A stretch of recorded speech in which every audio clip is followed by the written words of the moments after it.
Shabbat Shalom. It's been a tough 2 weeks here at Shaarey Zedek. We've had, very unfortunately, 12 funerals in the last 14 days. And so, in a continuation from last week's video, death is still very much on my mind, and I wanted to say a few more words about that. What is death if not the ultimate test of life? It's a test that we don't seem to ever be able to pass, since death is always triumphant in the end.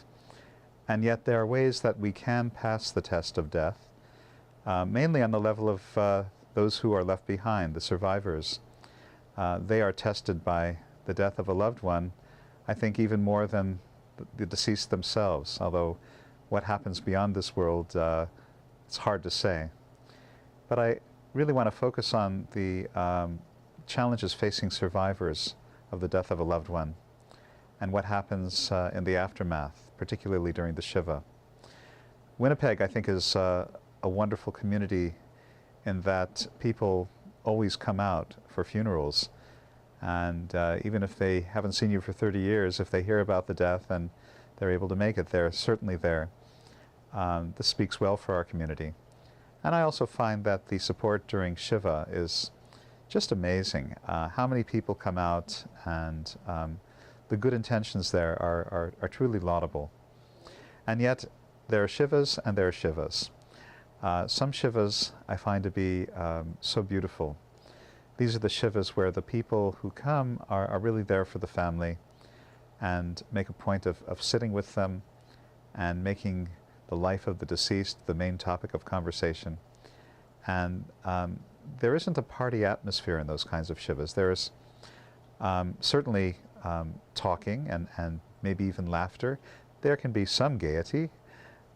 People haven't seen each other for a long time and so on.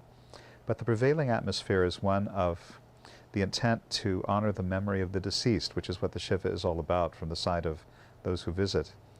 And those memories are really a comfort to the family in a way that, well, unless you've been there, you wouldn't know. But if you have been there, you do know that sharing the memories of the deceased is a way for them to continue to live even beyond death.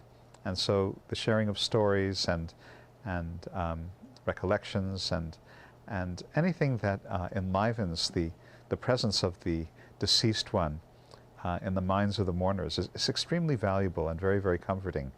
And that should be, I would say, the major role that we play in a Shiva visit. Now, some Shivas, they just aren't like that. I find that sometimes there's just too many people for there to be a coherent atmosphere in that way. And so people inevitably use the time to catch up with one another and talk business and sports and whatever would be ordinary conversation in a cocktail party. It's there at the Shiva. In a way, this is very natural, but in another way, I find that those Shivas are missing the mark as far as the whole purpose for having them, and that is that the family in those circumstances is not comforted in the same way. At the very best, they get distracted from their mourning, but this really isn't serving their needs. The best way to get on the other side of sadness, separation, mourning, is to go through the process forthrightly and honestly, which means feeling your pain and feeling it deeply and feeling it consistently if you are a mourner. And we can help families do that in the Shiva or not. And so if you find that you're in a Shiva with a party atmosphere, it's kind of a sad thing, actually. But here's what I would suggest, particularly in large gatherings of people where this is kind of a natural development. That is that every evening people should take time to gather in one of the rooms of the house and maybe sit in a circle and go around and share stories, share memories in an intentional way. Maybe it takes 30 minutes or 40 minutes to do that in a nice way. 20 people sitting around sharing their recollections can be very pleasant and at the same time very powerful and very healing.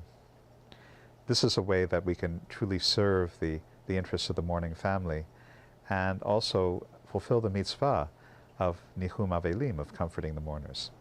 Very, very important. And since death is a constant accompaniment to life, it's important to know how to behave in the wake of a death, even though it's difficult and uncomfortable to do so. We don't like to suffer, and we don't like to see people suffering. And yet, the best thing that we can do to alleviate suffering is not to avoid the issue and not to distract ourselves and others from it. So, a couple of lessons in Shiva etiquette. It's actually a very simple, natural, normal kind of thing. So, hopefully we can change the topic for next week. Hopefully the rate of death and funerals will have slacked off by that time. And I look forward to being with you at good occasions, good celebrations, happy times in the coming year. So again, I wish you a Shabbat Shalom, and I look forward to speaking to you next time.